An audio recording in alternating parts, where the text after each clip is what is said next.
또 오늘 우리는 우리 복음을 가지고 세상을, 이 복음을 누리면서 살아가는 사람들로서 세상을 향한 우리의 영향력에 대해서 말씀을 나누고자 합니다.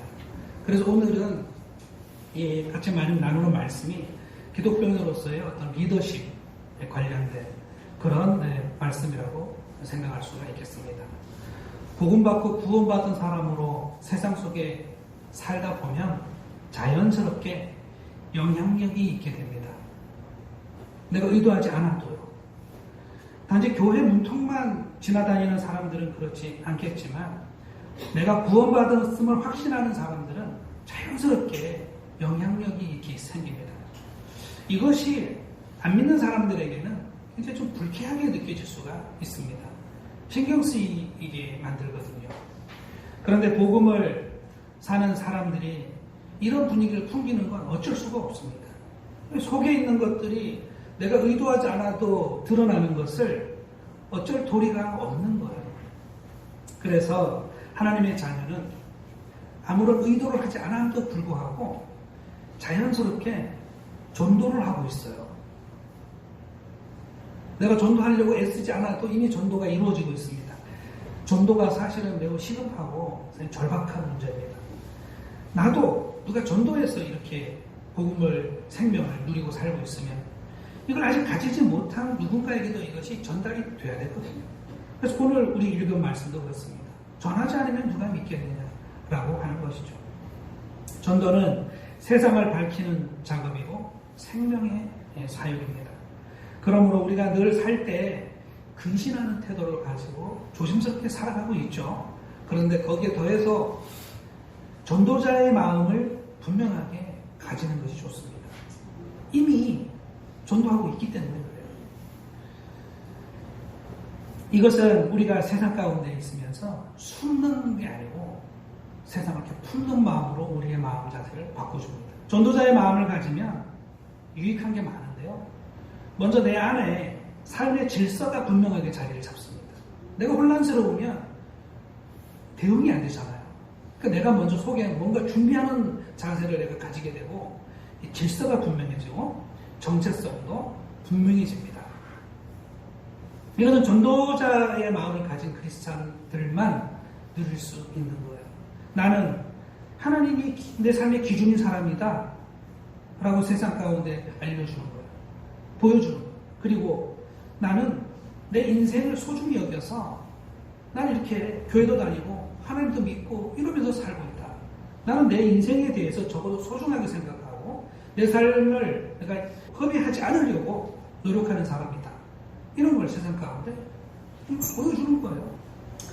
다른 사람의 영혼에 관심을 가지고 이렇게 들여다보게 되면 이 전도자의 마음을 가진 사람들이 깨닫게 되는 하나 있는데 이게 사랑이구나라는 걸 알게 돼요. 영혼을 사랑한다는 게 이런 것이구나. 관심을 가지는 것만으로도 사랑을 느끼게 됩니다. 그리고 타인들의 영혼에 이렇게 관심을 가지고 있을 때 내 영혼이 속에서 기뻐요. 이게 뭐죠? 이거는 성령이에요. 이건 이기적인 사람이 가지고 있는 자기 마음의 감정이나 생각과는 다른 거예요. 이게 100%, 120% 분명한 성령이 내 안에서 느껴지는 겁니다. 이 기쁨이라는 것이. 예수님의 평생의 목적이 전도셨어요. 그렇다고 해서 이 예수님께서 가는 데마다 사람 붙잡고 성경 공부하자, 가는 데마다 회개해라, 왜 이렇게 사니? 가는 데마다 그랬을까요? 예수님 그러지 않으셨어요. 다 드시고 제자들하고 그냥 살았어요. 하나님 나라를 소유한다는 것, 하나님 나라를 선포한다는 것이 예수님의 입으로 그냥 막 나온 게 아니고요. 그분은 그냥 살아간 모습 자체, 그냥 옆에 계신 것만 가지고도 전도가 된 거예요. 우리도 그렇습니다. 우리도 복음을 믿고 하나님의 자녀가 되었으면 우리 주변이 이미 우리를 예수님 믿는 사람으로 알고 있어요. 모를 수가 없습니다. 드러나게 돼 있기 때문에. 낭중지출하고 주머니에 손 넣으면 삐져나오잖아요. 아무리 숨기려고 해도. 또 우리가 크리스찬이라는 걸 아무리 숨기려고 해도 내가 복음 믿는 사람이고 내가 하나님 자녀라는 정체성이 분명한 사람이면 세상에 다 알게 돼 있습니다. 그러면 그 순간 이후로는 우리의 의도와 관계없이 우리는 전도자가 되어 있는 거예요. 우리를 다 보고 이제 판단을 하는 거예요, 사람들이. 그래서 전도가 아무리 위대한 사역일지라도 이것은 삶 자체예요. 우리들이 살아가는 일생 자체가 이미 전도자의 삶을 살고 있는 거예요. 그래서 별도로 사실 전도를 위한 훈련이라든가 연습이 그게 중요하지가 않아요. 오히려 무슨 빌립 전도다, 무슨 전도 폭발 훈련이다, 뭐 이러면서 막 전도 세미나 이런 걸 하게 되면 오히려 사람들을 어떤 대상으로 이렇게 보게 만들어요. 목적으로. 그래서 오히려 전도에 역효과가 나는 경우가 오히려 많습니다. 전도는 긴 과정이에요. 도라는 것이 그렇게 쉽게 전해지는 게 아닙니다. 이것은 삶의 자연스러운 영향력으로서 나오는 것이기 때문에 절대로 단순간에 이루어질 수가 없어요. 그리고 사람의 변화라고 하는 것은 오직 삶의 체험으로만 가능한 거예요. 삶의 체험으로만. 그러니 이 전도자와의 우리 크리스찬과의 이 접촉이 같이 직장이든 가정이든 친구관계든 친족이든 사람들을 만나지 않습니까? 그럼 우리와의 이 접촉이 자연스럽게 복음을 체험하는 것이 돼야 돼요. 그래야만 이 사람들이 이 삶의 체험으로서 그걸 받아들일 수 있는 거예요. 변화를 가져갈 수 있는 거예요. 그럼 어떻게 됩니까? 전도자는 먼저 자기 자신이 복음의 사람이 돼야 돼요. 복음이 내면화가 되어 있어야 돼요. 그리고 내 인격으로 자리를 잡아야 돼요. 그러면 이제 자연스럽게 전도가 진행이 되는 겁니다. 그냥 알고 있는 것만 가지고, 누가 물어보면 대답할 수 있는 것만 가지고, 그리고 겉으로만 크리스찬이다라는 모습 가지고는 우리 주변에 구원의 영향력을 내보일 수가 없습니다. 언제나 진실한 인격적인 교류 속에서 그것이 일어나게 되는 거예요. 나를 아주 진실하게 보여주는 과정입니다. 오늘 아침에 그러니 우리 크리스찬들이 살아가면서 정말 우리 자신을 숨기지 말고 부끄러워하지 말고 그냥 자연스럽게 I am Christian, 나는 교회 다니는 사람, 나는 하나님을 내 인생의 주인으로 섬기고 사는 복음의 사람이라는 것을 당당하게 보여줄 필요가 있어요. 그냥 보여주기만 하면 됩니다. 궁금하게 해야 되는 거예요. 왜 저렇게 살지? 왜 저렇게 사는가? 이 말을 사람들에게 들어야 돼요. 왜 그렇게 살아? 그런데 그 왜 그렇게 사냐는 말이 비난하거나 힐난하려고 하는 말이 아니라 참 신기하다, 호기심, 알아보고 싶다, 그 삶의 세계가 어떤 건지 또 궁금하게 만드는 거죠. 이것이 전도예요. 그러면 어떻게 됩니까? 이렇게 살다 보면 사람들이 대화를 요청해오는 순간들이 있어요. 그러면 그 순간에는 복음에 대해서 설명을 해야 됩니다. 사람이 흔들릴 때가 있습니다. 사람이 뭔가를 찾을 때가 있어요. 그러면 그 사람들은 누구를 찾냐면 가까이 있는 그 생명의 통로를 찾게 되어 있습니다. 그 사람이 우리예요. 계속 우리가 그런 영향력을 뿜어내고 있었기 때문에 자연스럽게 우리한테 찾아오는 거죠. 그 시간은 하나님이 준비하신 시간이에요. 그래서 그때가 되면 우리는 과감하겠지. 인생 그렇게 복잡하지 않아. 너무 그렇게 살고 신앙 가진 거에 대해서 너무 그렇게 조심스러워서 얻은 게 뭐야? 그냥 믿으면 돼. 세상이 달라져. 라고 얘기를 하면 되는 거예요. 그냥. 복잡할 거 하나도 없습니다. 그래서 우리가 우리 안에 복음을 정리하고 있는 게 필수적인 거예요. 그래서 오늘 우리의 나눔은 복음을 정리하는 게 1번 문제죠. 그래서 복음은 항상 이 내 손가락에 안에 있어요. 이 손가락이 참 제가 보면 볼수록 저도 혼자 깨닫는 게 신기해요. 이 제일 낮은 게 이게 세상이잖아요. 죄의 세상. 죄는 뭐가 죄죠? 자기중심.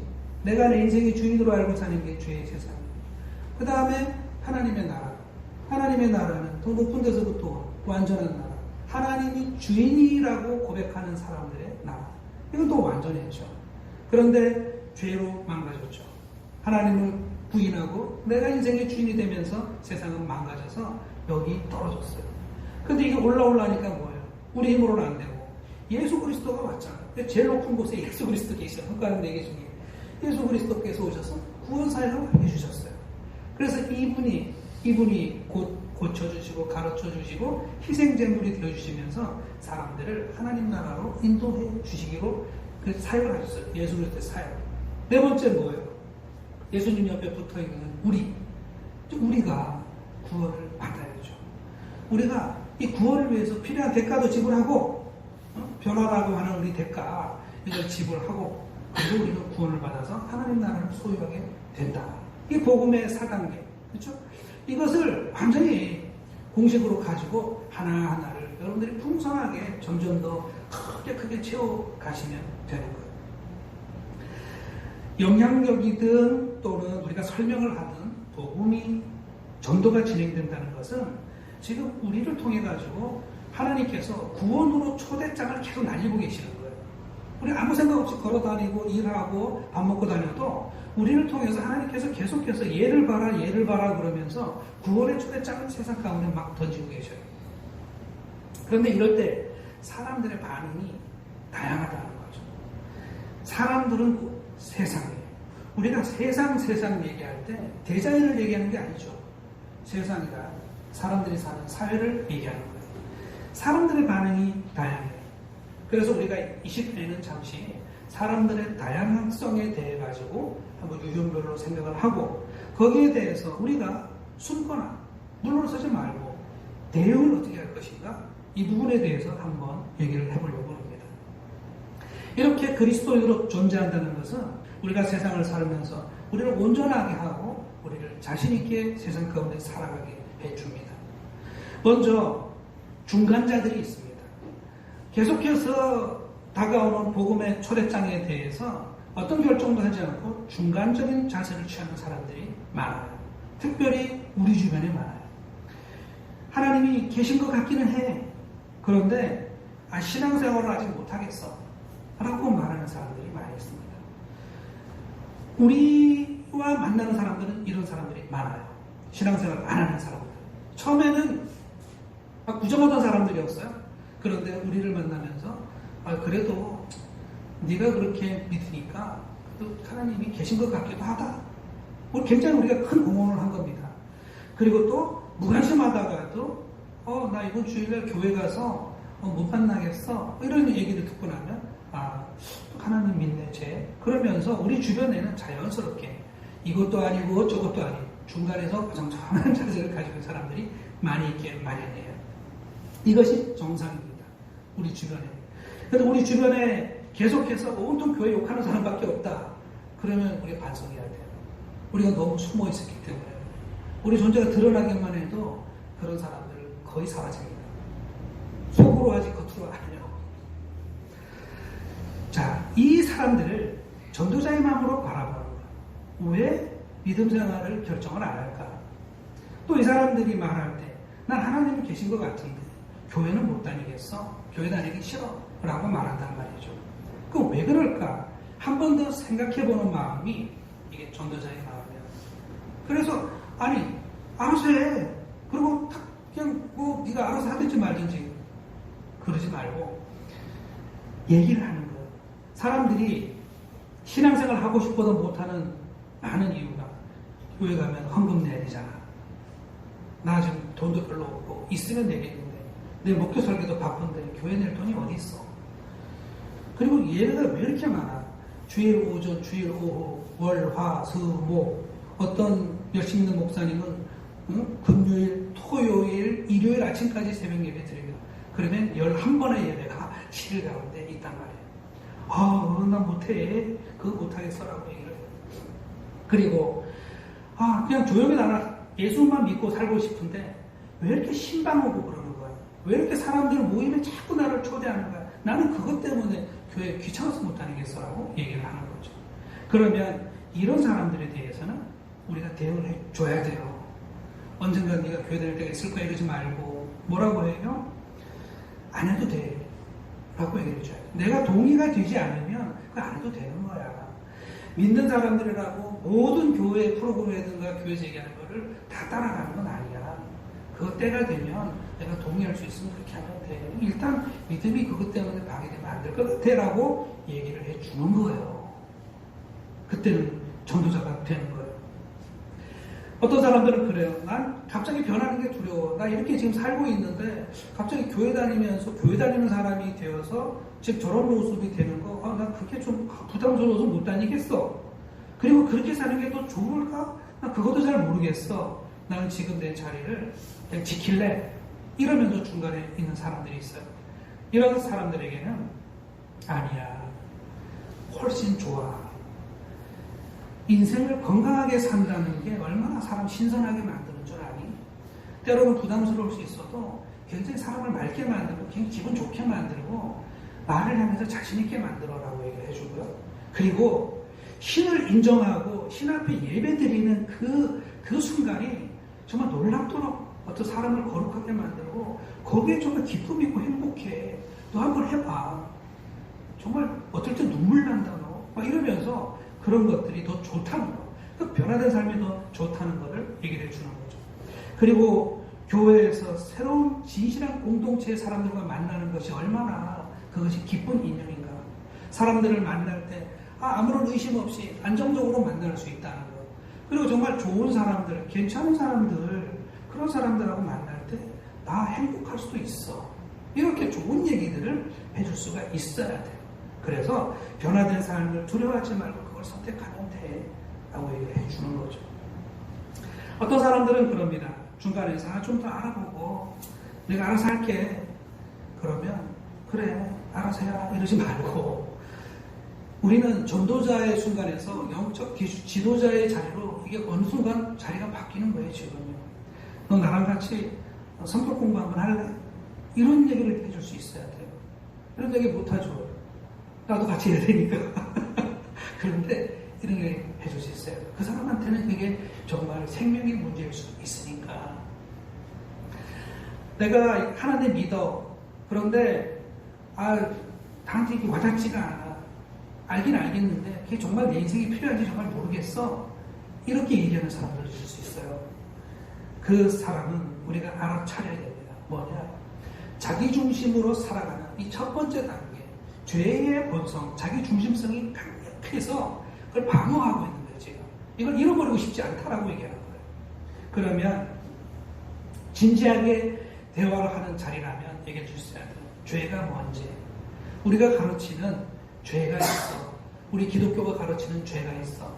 죄가 있는데 그 죄는 바로 나 중심으로 살아가는 게 그게 죄야 라고 말을 하는 거예요.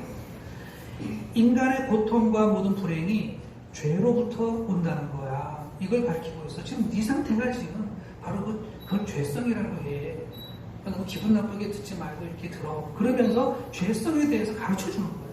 그럼 이 사람은 어떻게 보면 기분 나쁠 수도 있지만 마음에 담습니다. 그래서 그걸 가지고 생각을 해요. 도전을 받는다. 이렇게 해야 되는 거죠. 어떤 사람들은 그런 사람도 있습니다. 하나님은 있다는 걸 알겠는데 신이 있다는 걸 알겠어. 그런데 그게 꼭 뭐 야훼니 여호와니 이렇다고 말할 수 있어? 꼭 내가 뭐 교회만 다녀야 돼? 뭐 천주교도 있고 불교도 있고 다른 종교 많잖아. 그러면 그렇게 얘기해 주세요. 나한테 최선은 기독교인데 네가 정말 그렇다면 어디든지 가서 열심히 해봐. 그럼 나랑 같이 얘기하자. 저는 불교 다니는 사람들한테 그렇게 얘기합니다. 불교 공부 열심히 하고 있어? 아니 절에만 갔다 왔다. 불교 신자가 아니네. 이렇게 얘기해요.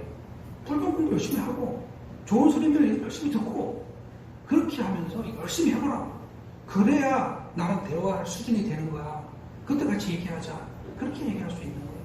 그래서 그렇게 중간자들을 대응할 수 있습니다. 어떤 사람들은 나 갑자기 교회 다닌다는 게 좀 두렵고 그래 어차피 오래 못 다닐 거야. 나는 뭐 작심삼일이야. 지금 피트니스 끊고도 석 달짜리 끊고도 일주일 나가고 지금 그냥 다 날렸어. 나는 오래 못해. 어차피 교회 오래 못 다닐 거야. 이렇게 얘기하는 사람도 있어요. 그러면 이런 결정장애자들이라고 자신감이 없어하는 이런 사람들도 다 뒤로 물러나는 거죠. 물러나는 중이죠. 이런 사람들에게는 말을 해줍니다. 나도 그래. 나라고 지금까지 교회 다니는 게 내 힘이겠냐. 그런데 교회 한번 다니면 정말 살아계신 성령님이 그때부터 인도를 하셔. 그래서 성령님 때문에 매주 가는 거야. 매주 교회 가는 건 장난 아니다. 그런데 하나님께서 나를 인도하셔가지고 가는 거야. 너도 한번 경험해봐. 그렇게 해서 만약 하나님이 인도 안 하신다고 그러면 네 마음대로 해. 라고 얘기하면 되잖아요. 그렇죠? 사실이잖아요. 이게. 이렇게 얘기를 할 수가 있습니다. 그렇게 해서 이제 이 중간에 있는 이 어정쩡한 사람들 그냥 두지 마시고 그 사람들로 하여금 대화의 장으로 끌어내게 만들고 그리고 기회가 되는 대로 얘기를 해주는 거예요. 영적 지도가 들어가는 거예요. 이것이 이제 전도자의 마음을 가지고 우리 주변에 있는 사람들을 대하는 방식입니다. 그리고 그러다 보면은 사람들이 이제 변화된 사람들이 나타날 수도 있습니다. 나 이제 교회 좀 다니려고 그러는데 나 교회 다녀야 되겠어. 나 신앙생활 좀 해볼까 해. 라고 말하는 사람도 있을 수 있어요. 그러면 그래 잘했네. 잘했다 영진아 그러면서 교회 다녀. 이러지 마시고 그냥 다시 한번 확인을 해볼 필요가 있어. 그래? 그러면 잠깐 나랑 얘기 좀 할래? 그러면서 야 우리 교회에는 지금 어떤 그 전제가 있어. 네가 예수 믿을 준비가 됐는지 영접할 건지 한번 내가 물어볼 테니까 대답만 좀 해봐봐 라고 얘기를 하는 거예요. 그래서 복음의 4단계를 얘기해 주는 거예요. 너는 세상이 죄로 가득 찼고 사람들이 죄 때문에 세상이 고통스럽다는 걸 믿니? 인정하겠니? 그리고 그 죄라는 게 자기 중심성이라는 거 이거 인정할 수 있어? 그러면 준비가 된 거예요. 그럼 하나님을 주인으로 섬기는 삶을 앞으로 살아야 되는데 그렇게 살 수 있어? 이렇게 해서 예수 믿는 사람들이 지금 이 얘기가 뭐냐면 영접하게 만드는 거예요. 영접할 수 있게 인도하는 거예요. 그렇게 해서 예스라는 발언을 하면 그래 그럼 이제 영접기도 한번 해봐봐. 이 순간부터 너는 이제 믿는 사람 구원받은 백성의 자리로 들어오는 거야. 나 기도할 줄 모르는데 아니 지금 네가 마음속에 결정한 것들 그냥 말씀드리면 돼. 그리고 제 용어를 부탁드립니다라는 말씀 안 드립니다. 한번 해봐. 그래서 그 자리를 굉장히 진지한 자리입니다. 그런데 예수 믿고 하나님 믿는 백성이 되겠다라고 결정한 사람들은 이걸 합니다. 이걸 해요. 그렇게 해서 영접 기도를 스스로 하게 만들어야 되는 거예요. 영접 기도는 절대로 스스로 해야 됩니다. 남이 해주는 거 따라가는 게 아니에요. 자기가 스스로 하는 거죠. 그런데 중간에 나 신앙생활 하려고 그래 그러는데 이런 전제점들에 대해서 물어봤을 때 나 아직 그렇게까지 생각 안 했는데 몰라 좀 이따 얘기할게 이러면 아닌 거예요. 아직도 중간자인 거예요. 이 사람은 아직 영접할 때가 안 됐습니다. 그래서 영접이 되면 이 사람을 그냥 가까운 교회로 나가봐 이렇게 그냥 두는 것이 아니라 끝까지 챙겨야 돼요. 그래서 말을 해줘야 돼요. 너는 이제 영적으로 신생아야 라고 말을 해줘요. 영적으로 아이도 있고 영적 청년도 있고 영적 어른도 있는데 넌 이제 신생아야. 이제 걷기 시작하는 거야. 영적 아이가 돼야 되고 청년이 돼야 되고 영적 어른이 돼야 될 때까지 같이 성장을 해라는 걸 해야 되니까 같이 내가 도와줄 테니까 하자. 그렇게 말을 해야 돼요. 많은 그리스도인들이 교회만 가면 끝나는 줄 알아요. 그랬다가 엉터리 기독교인이 되고요. 오히려 또 무슨 일이 있으면 교회 안 나가고 신앙을 버려요. 그런 줄 알았는데 아무것도 아니네라고 챙겨야 돼요. 영적 지도를 해줘야 돼요. 자, 이렇게 해서 이제 신앙생활 하는 사람들이 있고요. 그 다음에 또 어떤 사람들이 있냐면 교회 안 다니던 사람들이 신앙생활을 포기한 사람들이 우리를 보고 난 이제 교회를 다시 다녀야 되겠는데 라고 말하는 경우가 있어요. 이런 사람들은 우리가 얘기를 하면서 예전에도 그러면 우리 교회에서 하나님 나라 얘기하면서 하나님이 주인된 그런 인격체로 살고 이런 걸 얘기하는데 너도 그런 적이 있었던 거야? 라고 물어보는 거죠. 진지한 대화예요. 그런데 그 사람이 그런 건 없어. 교회 왔다 갔다 하면서 거기까지는 생각해 본 적이 없는데 그러면 이 사람은 예전에 교회를 다녔어도 영접이 안 된 사람이에요. 그냥 교회를 다니다가 그냥 그만둔 사람이에요. 그럼 이 사람은 영접을 시켜야 돼요. 영접을. 그럼 너 신앙생활 처음부터 새로 하는 거야 라고 말을 해줘야 돼요. 그런데 실제로 나 정말 예전에 그랬었어. 그래서 정말 기도도 열심히 하고 하나님께 내 삶을 다 의탁하고 그랬었지. 그런데 어떻게 하다가 교회를 떠났던 거야? 그러면 그 사람이 얘기를 합니다. 내가 좋아하는 교회 오빠가 있었는데 그 오빠가 알고 보니 바람둥이였어. 나 완전 충격받았잖아. 그 다음부터는 다 싫어졌어. 이런 얘기를 한다는 거야. 어떤 급한 일이 있어서 교회를 못 나가고 두 번 못 나가다 보니까 결국 나 이렇게 또 하나님도 잊어버리고 이렇게 살고 있다. 이렇게 얘기할 수가 있어요. 그러면 이런 사람들은 그 자리로 가야 돼요. 내가 하나님을 떠나게 만들었던 그 자리로 돌아가가지고 그 자리에서 회개를 해야 돼요. 내가 볼 땐 거기서 회개를 해야 된다고 생각해. 너 진실하게 그 순간으로 되돌아가서 회개해 라고 합니다. 그래서 회개하고 이 사람을 다시, 이것도 다시 그냥 버려두면 안 돼요. 왜냐하면 우리의 영향권 아래에서 일어났던 일이기 때문에 계속 챙겨야 되는 겁니다. 영적 지도를 계속 해줘야 돼요. 그러면서 이제로 혼자 있지 말고 반드시 진실한 공동체를 찾아가지고 꼭 공동체 소속이 돼야 된다라고 얘기를 해주고요. 그리고 세상이 이렇게 우리의 신앙을 맨날 뺏어가니까 지키려고 성경 읽는 거, 기도하는 거 날마다 해야 돼. 같이 점검하면서 같이 하자. 이렇게 하면서 그 사람을 계속해서 케어를 해줘야 돼요. 그러면서 단단한 영적 청년이고 영적 어른으로 같이 성장해 가는 거죠. 자, 이런 경우들은 이제 긍정적인 반응을 보인 사람들이고, 거절하는 사람들이 있어요. 부정하는 사람들. 사실 이런 사람들을 우리가 더 많이 보죠. 이런 사람들은 기독교인들이 대화가 안 되는 사람이라고 취급을 해버려요. 아우, 환자들이야. 완전히 무식한 사람들이야. 말도 안 되는 걸 그냥 하나님이라고 믿고, 모순이 있고 억지가 있어도 내가 볼 때는 이런 게 말이 안 되는데, 그냥 무조건 그냥 아멘 하는 거야. 야, 도저히 나 그런 사람들하고는 같이 말도 섞기 싫어. 이렇게 하는 사람들이 있어요. 그리고 안 보이는 건 없는 거지. 왜 안 보이는 신이 자꾸 있다고 하는 거야. 있는 증거를 자꾸 얘기를 하는데 그것은 그 사람들이 하는 얘기지. 그 없는 건 없는 거지. 왜 자꾸 그 세상 바라보는 이 세상을 자꾸 흐리게 만드는 거야. 난 정말 너무너무 싫어. 이러면서 이제 얘기를 하는 거죠. 그러면서 차라리 종교를 믿으면 불교를 믿을래. 불교는 치밀한 아주 그냥 그 사람 심리에 엄청난 철학이 거기 들어있거든요. 그리고 나를 향해서 전도하는 것도 싫어하고 교회 다닌다고 하면서 어떤 묘한 분위기 풍기면서 저희 같이 앉아있는 우리 직장 동료는 정말 눈에 쉬어요. 보기가 싫어. 그런데 이런 경우에도 우리는 그냥 크게 쪼그라들 필요 없어요. 그냥 적극적으로 대응하는 마음을 가져야 돼요. 왜 그럴까를 생각을 해야 돼요. 왜 그럴까? 쟤는 왜 그럴까? 나는 지금 복음을 살고 생명을 사는데 저 사람은 왜 그럴까? 이렇게 생각을 하고 있어요. 그래서 평소에 이 대응하는 방법을 계속 세워나가야 됩니다.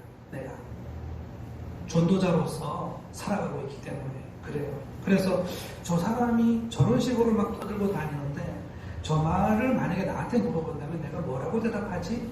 혼자서 빈 곳을 하나씩 채워나가는 거예요. 그래서 갑자기 훅 하고 야, 교회 다니는데 교회 다니는 사람 뭐 이런 거 이런다며? 라고 그냥 기분 나쁘게 물어볼 수 있어요. 그러면 그때 당황하지 말고 그러면서 기다렸다는 듯이 대답을 쫙 해주는 거예요. 근데 기다렸다는 듯이 당당하게 대응을 할 수 있는 거예요. 교회에 대한 평가, 교회에 대한 난처한 질문들 이런 것들 평소에 내가 묵상하면서 내가 혼자 뭔가 자꾸 정리를 해놔야 돼요. 기도 노트 같은 데다가 정리를 해놓을 수가 있어요. 그러면 그런 것들이 언젠가는 굉장히 유용하게 쓰입니다. 우리가 오늘 읽지는 않았는데 베드로전서 3장 15절에 이런 말이 있어요. 너희 마음에 그리스도를 주로 삼아. 여기 복음이죠. 그리스도가 주인 되셨어요. 너희 마음에 그리스도를 주로 삼아 거룩하게 하고 너희 속에 있는 소망에 관한 이유를 묻는 자에게는 넌 왜 그렇게 사니? 라고 물어보거든 대답할 것을 항상 예비하라 되어 있잖아요. 온유와 두려움으로 하고 선한 양심을 가지라. 이는 그리스도 안에 있는 너희의 선행을 욕하는 자들로. 아니 착하게 사는 사람들은 왜 욕하죠? 죄가 들끓어서 그래요. 그 10년 가운데 욕하는 자들을 그 비방하는데 부끄러움을 당하게 하려 합니다. 제대로 대화를 나누면 다 쓰러집니다. 왜냐하면 내용이 없기 때문에요. 그 분들이 과장할 필요도 없고 완벽할 필요도 없습니다. 그냥 정직하게 겸허하게 대응하면 되는 거예요. 모르면 나 거기까지는 생각 못했는데 당황하지 말고 그런 생각도 하셨어요. 미처 생각 못했는데 생각해보고 답변 드리겠습니다. 그러면 되는 거예요. 몰랐어. 내가 믿는 교회가 그런 데였어. 나도 생각 좀 해봐야 되겠네. 이러지 말라. 이러지 말라. 모르면 모른다. 괜히 조금 아는 거 가지고 이만큼 부풀려가지고 다 커버하려고 그러다가 역시 말도 안 통하네 그러면서 역효과가 와요. 정직하게만 대응하면 됩니다. 목사들이 비행이 많아요. 또 교회 다니는 사람들이라고 말하면서 하는 삶의 모습을 보면 너무 위선적이에요. 그런 모습을 보면서 이 전도가 다 장애를 받는 거예요. 아이러니죠. 이게. 교회와 교인이 하나님의 구원을 가로막고 있는 이 시대가 굉장한 아이러니예요. 이게. 그런데 이런 거에 대해서도 우리는 분명하게 인식을 우리 내부적으로 가지고 있어야 됩니다. 침묵하는 다수는 그렇지 않다는 거예요. 하나님은 침묵하시는 분이에요. 고요하게 흐르면 이 침묵 속에 계절이 바뀌고 있고 사람들이 호흡하면서 살아가고 있어요. 하나님은 거대한 침묵 속에서 모든 걸 행하시는 분이에요. 말 없는 절대 다수의 수백만 크리스찬들은 잘 살고 있어요. 그런데 일부 언론이 목사가 수십만이면 별의별 인간이 다 있죠. 교인들 수백만 명이면 그 중에 이상한 사람이 왜 없겠습니까? 내가 다니는 직장에 100명 가운데도 이상한 사람이 있고 우리 친인척들 가운데 20, 30명 되는 사람 가운데도 이상한 사람이 있고 다 있잖아요. 그런데 그걸 가지고 언론에서 특히 안티 언론에서 마치 전체인 것처럼 목사가 그랬다. 기독교인이라고 하면서 이랬다. 이러면서 막 떠들어요. 그래서 마치 그래서 전체인냐 이걸 호도라고 하는 거예요. 그러면 우리는 분명하게 알아야 됩니다. 일부의 문제가 전체로 지금 잘못 확정되어 있구나. 진실은 그렇지 않다라는 걸 우리가 먼저 내 쪽으로 확실하게 생각을 하고 있어야 됩니다. 그래서 막 교회 욕하고 막 이러면은 내 앞에서 그럼 일단은 자기 반성부터 해야 돼요. 내가 얼마나 만만했으면 내가 교회 다니는 줄 알면서도 어떻게 교회 욕을 저렇게 할 수 있지? 내가 우리 아버지를 욕하는 거랑 똑같은 거예요. 그렇죠? 내가 믿는 신을 내 앞에서 욕한다는 것은 나를 욕하는 것과 같은 거예요. 그러면 내가 먼저 반성을 해야 되죠. 내가 잘못 살았구나. 반성을 해야 되는 거예요. 그러면서 대응을 해야 되는데 그 대응 방식이라고 하는 것이 막 쪼그라들고 욱하고 그럴 필요 없어요. 쪼그라드는 것은 내가 막 어쩔 줄 모르는 것이고 욱하는 것은 뭐야 내가 교회 다니는데 너 지금 교회 내가 그렇게 욕하는 거야? 에잇 하면서 멱살을 잡고 막 이렇게 하지 말고 분명하게 말하는 거죠. 그렇게 가르치는 교회는 거의 없어. 그 사람이 뭐가 잘못된 거야. 교회 가르침을 따르지 않는 거야. 라는 식으로 분명히 얘기할 수 있어야 돼요. 우리가 하나님의 영광을 이렇게 전체가 다 까먹고 있을 때 그걸 부분으로 좁히는 게 중요한 거예요. 부분으로 좁히는 게.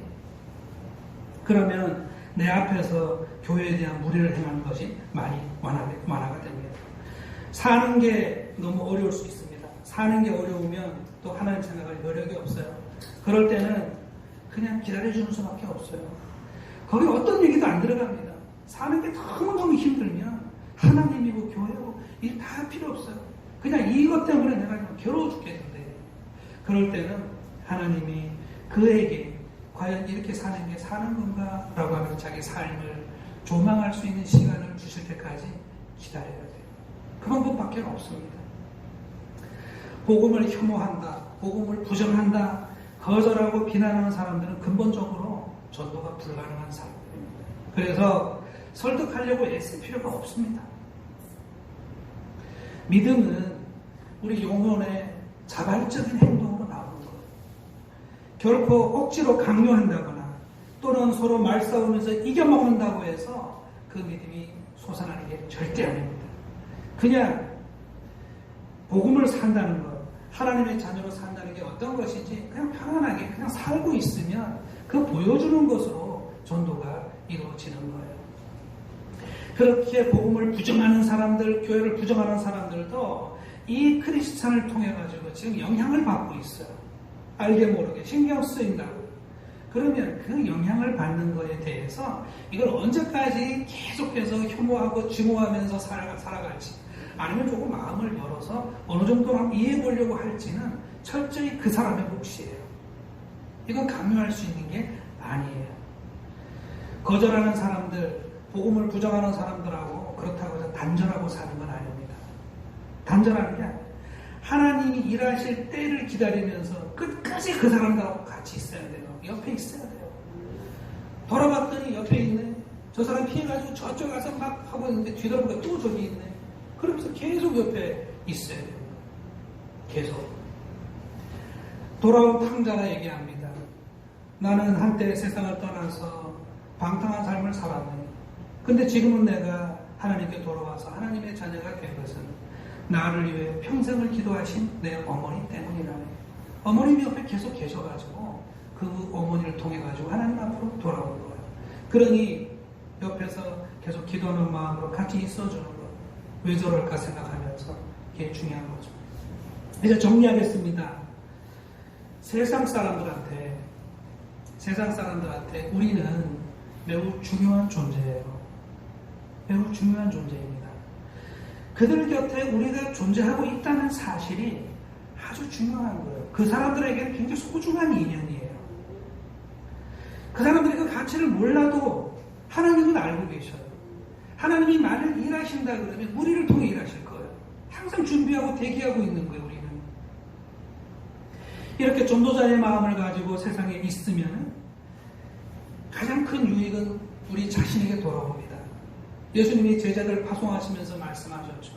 너희들이 가는 곳마다 가정의 평안을 빌라. 근데 그들이 그 평안을 거절하면 그 평안이 너희에게로 되돌아온다 그랬어요. 아니, 평안을 비는 사람 마음이 얼마나 평화롭겠어요. 그렇죠? 그 사람이 안 받아도 안 받네. 그런다 그래서 그 평안이 사라지는 게 아니에요.